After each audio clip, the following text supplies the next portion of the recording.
Okay, so today we'll be tackling wait, one second. Okay, so we'll be tackling effects of human activities to water resources. So last time we already discussed about the distribution as well as the um, availability of water resources. Okay, now we'll be discussing the effects of human activities to these water resources. Okay. So a lot of human activities affect water resources in similar ways, but the scale in which they affect the water resources can be different. Okay, so our activities pwedeng small scale yung maging effect nila or pwedeng large scale. Okay, so yung mga small scale, these are just simple acts or practices na we may think it's not damaging to our water resources, but in reality, if nakolekta siya or naipon siya, tsaka siya nagiging sobrang damaging. This is more, these are problems more that relies more on the discipline of people. Okay, such as littering and such. So large-scale human activities, ito naman, these are um, uh, these are human activities na mas malaki yung sakop niya. Okay? They tend to reshape the landscape like agriculture, yung mining, these are industrial di ba parang industrial aspects ng mga human activities na they affect a really large area. Okay? So they tend to reshape the landscape, therefore affecting a lot of the natural cycles and phenomena kasi binabago niya yung geography, binabago niya yung environment mismo. They tend to really alter the environment's properties and such. Okay? Yung mga characters sa environments na mabago din niya. Okay. So small-scale human activities, okay, again, if continued, this can lead to the bigger problems that we talked about. Okay, so sa atin kasi, so initially, di ba, it's just a small scale talaga. Kasi for example, if you throw trash sa body of water, it's just a small scale kasi ano bang magagawa nung effect nung isang trash na yun, di ba? But the problem with that type of activity is that if continued siya and done by a lot of people or done by a lot of citizens, kumbaga, that will lead to the bigger problem. Okay, nakokolate siya, nakokolect yung effect niya. Okay, so improper waste disposal, again, yun nga, yung kumbaga littering. Ano yung effects niya sa availability ng water? So it can cause the eventual death of the water. Okay, so water body or body of water because um, etong mga kalat na to or mostly these are solid pollutants, but they can also be liquid pollutants, di ba? They can lead to altering let's say, kunyari river, di ba? The river's properties like its turbidity, yung mga physical and chemical properties niya, and that can lead to the river actually becoming, kumbaga, unusable in the sense na wala na talaga tayong magagamit sa kanya besides it being there. Hindi na natin siya magagamit for other purposes. Okay? Siguro pwede pang for transport, but that body of water can actually provide us with more than just transport if we kumbaga remediate it or kung na-prevent natin yung mga ganitong problems. Okay? So, yung eventual death niya or the death of the actual water body is because of the presence of pollutants, mga hazards. These are all the things that can lead to the death of the water body. Okay, so for the quality naman, again, like I said, it will decrease due to the presence of these pollutants. Okay, they may be solid, liquid, sometimes air pollutants, then diba, they diffuse towards the body of water. Okay, responsible use of water, these are wasteful acts. Okay, so technically speaking, it does not affect the quality, but yung availability is mas affected. Okay, so yung simple acts like not turning the faucet off when brushing your teeth or washing your face. Tapos, especially ito, yung pag-neglect natin sa mga leaks or drips in pipes kasi this could lead to yung uh, pag ano siya, nakakolekta, kumbaga annually if you compute for the amount of water that you lost dahil dun sa small na leak na yon or drip na yon, nag-a-amount pa rin siya sa isang malaking amount of water or malaking volume of water. So that's wasteful, di ba? Okay, so next we have informal settlements. So these are high-risk human settlements along riverbanks or under a bridge. So yung informal settlements na to, ito yung mga usually uh, eh, in the module, di ba, I said that these are usually coupled with like societal problems, ganyan, or housing problems because they would not settle for that type of high risk na buhay, di ba? But they had no choice. So, kumbaga, it's a more complex problem than we think. So, yung direct effect naman no, nung societal problem na yon is that it leads to another environmental problem, which is yun nga, the activities of the humans living there would eventually affect the body of water. So for availability, it reduces the availability because um, pag bumaba yung quality kasi, di ba, bumababa din yung availability. It goes hand in hand. Pero, no, not goes hand in hand pala, sorry. If the quality reduces, the availability reduces. But if the availability reduces, it does not necessarily mean that the quality also reduces or decreases. Okay? So the quality for informal settlements, ito yung nagde-decrease due to the presence of different pollutants as well as biological hazards. Okay? Possible kasi na magkakaroon ng mga biological hazards doon. Contaminants, ganyan, as well as solid and liquid pollutants. Okay? Since bumawa yung quality, this will also decrease the availability or reduce the availability. Okay? So here we have, of course, one of the rivers that is very, very familiar with us, which is the Marikina River. Okay? So technically speaking, of course, it is a freshwater resource. Okay? But we consider this river with the classification of the ENR as I forgot what it's called. I'm sorry. But what I can remember is that hindi na natin siya pwede, of course, paliguan, hindi na natin siya pwede, of course, gamitin for other uses na nag-involve sa katawan natin. Okay? So for kung consumption man or whatever, hindi na siya recommended because it is polluted na talaga. As well as it has a lot of coliform counts. Okay? If you're familiar with coliform counts, diba, sa Manila Bay din. So basically, it's like a function ng bacteria na nandun sa river. Okay? So, let's try and look at different situations and alamin natin how would that affect the quality and the abundance or availability of the fresh water in Marikina River. Okay, so let's see. Let's read the first one. Bev is a student from Marikina City. She walks home from the school and her route includes passing by the river. Sometimes she eats a snack while walking home and would throw the plastic packaging into the water. So obviously this is a small scale human activity. So this is ano yan? Improper disposal of waste. Okay, so that's the improper disposal of waste. So the quality, of course, would be affected because of the presence of pollutants. Okay, so especially if hindi lang si Bev yung gumagawa nun.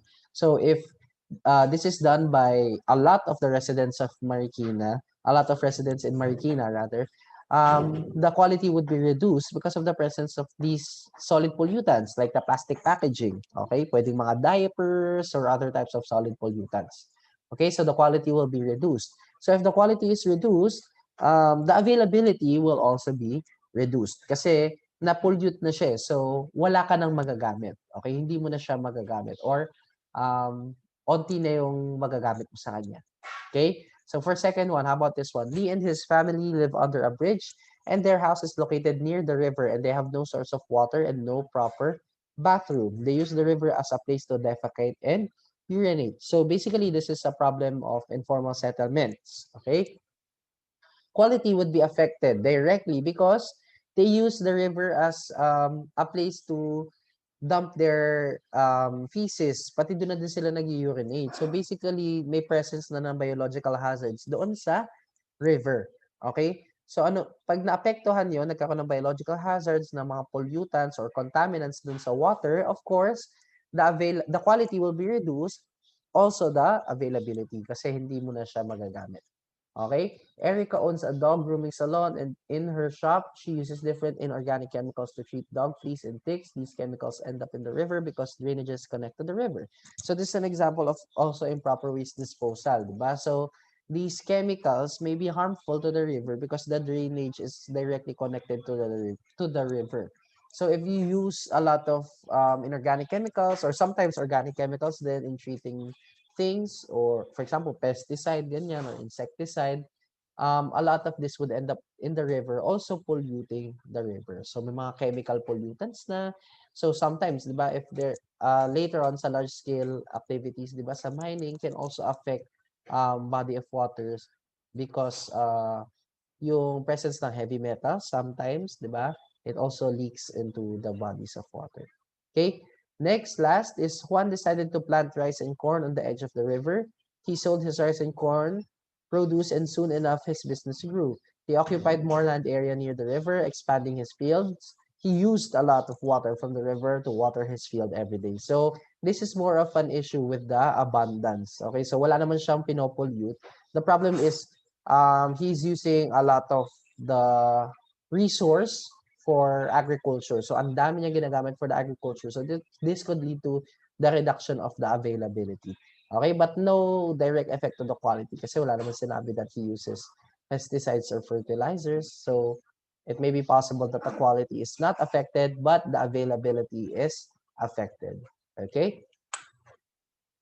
Okay, so we have here large-scale human activities. So small scale, these are just small acts. If continued, it can lead to a bigger problem.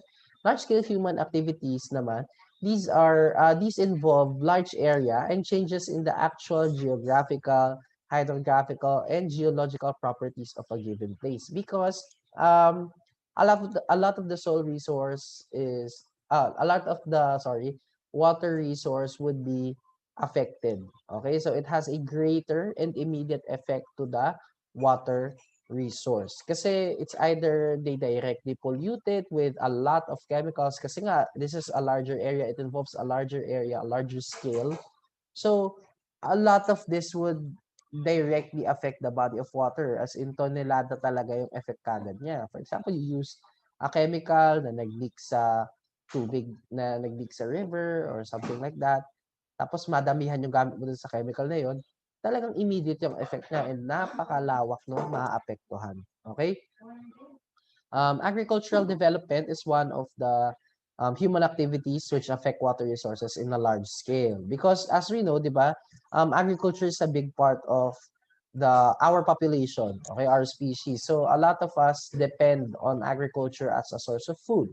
Okay? So as the population increases, nag-increase din tong food demand. So we have to convert a lot of our lands into agricultural lands. Okay?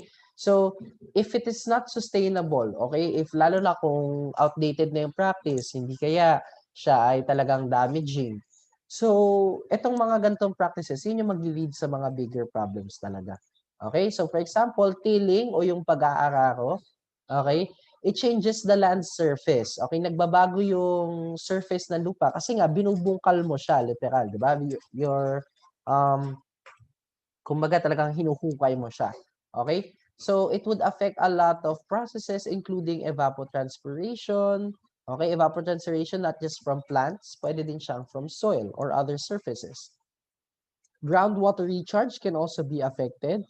Okay, so that's one of the things that can be affected during tilling o yung pag-aararo ng lupa. So in agriculture, this is a really big practice, di ba? For preparing the land for planting crops, talagang nag-aararo tayo. Okay, but we can do this sustainably. So there are ways that we can do this sustainably. Okay, so there are two practices which affect water resources greatly in agricultural development. That is irrigation and the use of agricultural chemicals like pesticides. Okay, for irrigation kasi yung practice natin na matagal na for agriculture is that malawakang irrigation talaga to. So if there is a nearby source of fresh water like a river, a stream, or a lake, usually yun yung ni-utilize, di ba? The problem is, ang lawak masyado nung land. So if it is really large, then you would use a lot of water. So in order to do that, you need to source a lot of freshwater resource. Pwedeng groundwater, pwedeng surface water like rivers or lakes. Okay? So, ang mangyayari doon is mabilis maapektuhan yung availability ng freshwater resource natin. Okay? So, yung availability yung greatly affected dito. There are ways to counteract this or there are sustainable ways of irrigation. So, we have to look at that way din. Okay? Lalo na if it's outdated na and damaging, we have to progress from that because we want to preserve and conserve our water resources. Okay? Use of agricultural chemicals like pesticides and insecticides.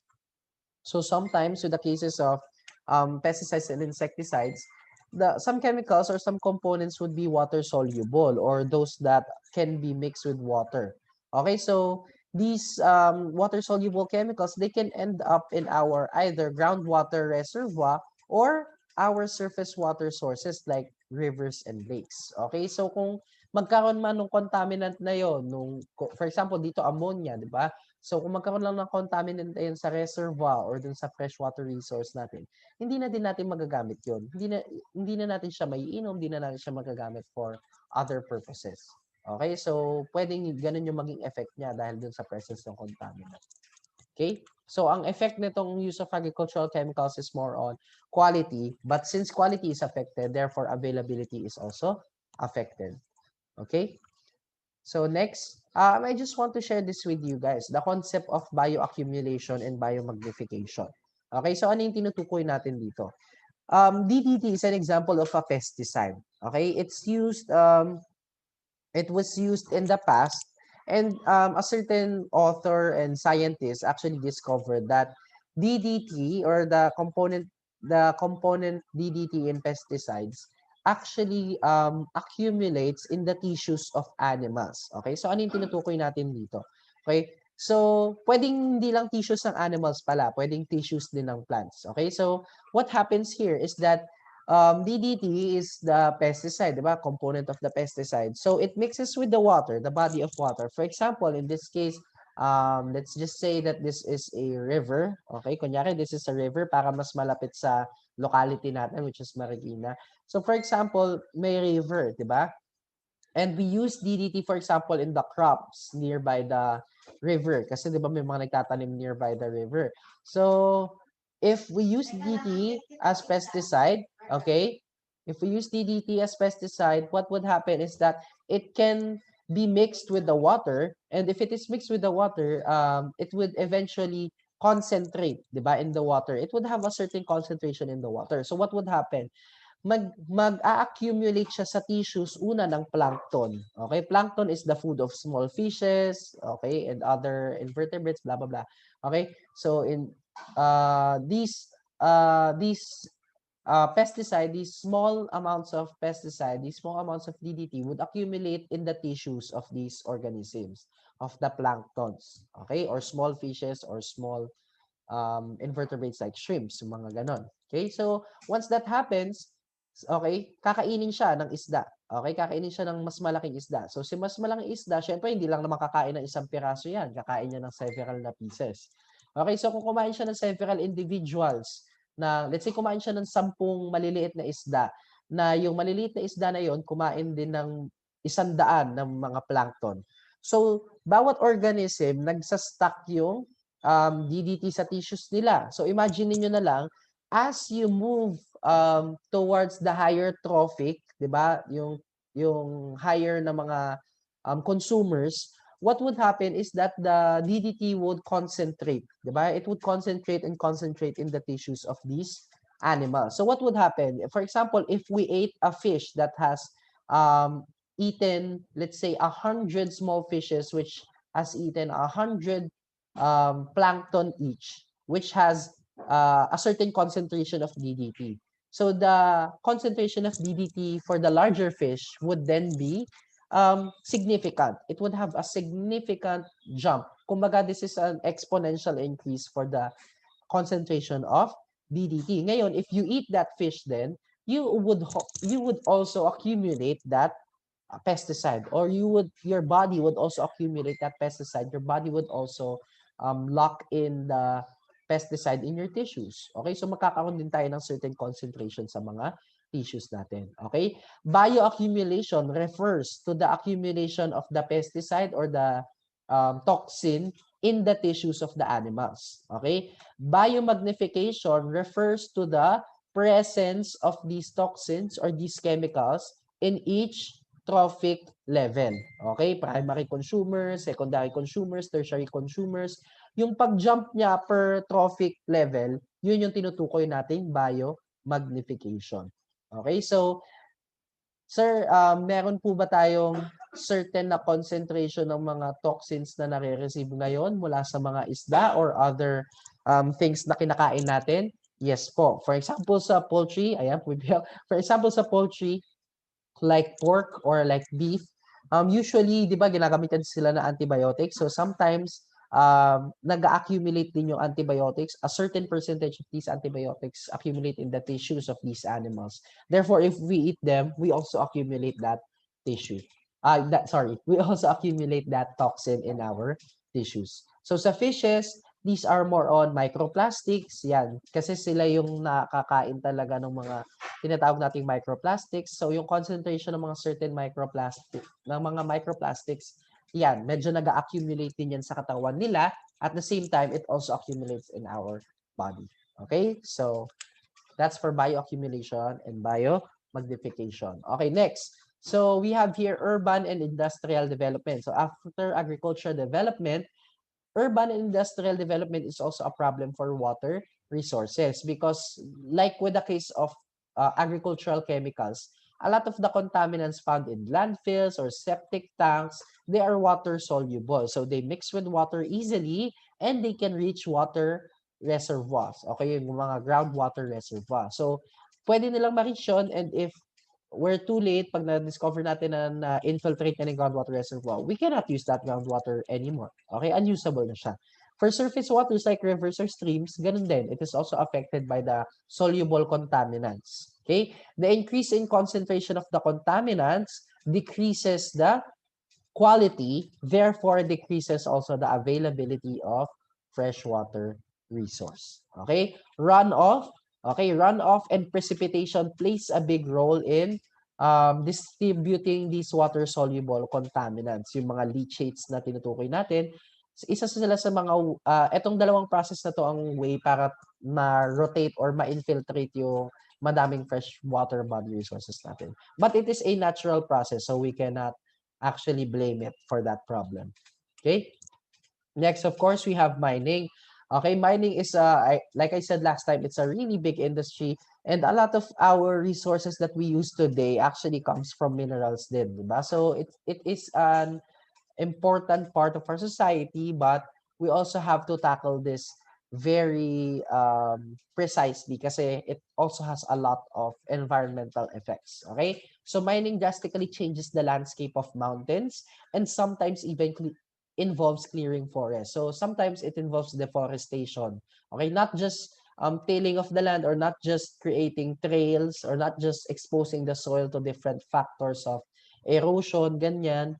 Okay, so mining involves a lot of activity doon sa area na yon. Okay, it changes the environment drastically. Okay, so erosion becomes a big problem when it comes to mining because when soil becomes unstable, it can be carried by rain or runoff or precipitation, di ba? Mabilis siyang ma-carry towards bodies of water, especially kung may malapit na body of water, mabilis mapunta doon yung mga sediments o yung soil natin.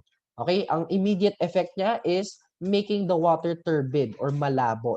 Kumbaga yung color niya is yung parang, di ba yung sinasabi parang great taste white looking na color of water. So parang ganun yung idea ng turbidity. So it increases the turbidity. Pero not just that, especially if there are chemicals used in mining, a lot of them can be water soluble din. So it can be carried towards the body of water then, therefore decreasing the quality of water resource. Okay, like I said, chemicals can be used, diba, in mining. Like we studied last time, it can be used in milling processes such as heap leaching, diba? So this can lead to chemical pollution. Okay, this can lead to chemical pollution because a lot of these water soluble chemicals or sometimes minsan, diba, heavy metals can be carried from the site. Okay, kung saan man yung site ng mining, papunta dun sa body of water or dun sa ating freshwater resource. Okay, through the process of leaching. So pwedeng leaching kasi nga nadadala niya, okay? Dahil sa ulan or sa precipitation, madadala ng tubig, yung mga chemicals na yun papunta dun sa stream or sa fresh water body resource natin. So kung makita nyo, for example, this is the upstream o yung sa taas. This is the site to where the mining happens. So once precipitation occurs, magkakaroon ng interaction yung tubig, of course, with the chemicals. So eventually, yan ay mapupunta din sa body of water natin. So this halfway point here, this would be contaminated na. Okay, it would have presence of soil, it would be turbid, it would have the presence of different chemicals used in mining, or sometimes even heavy metals. Okay? Okay, are there any questions? So let me just stop recording.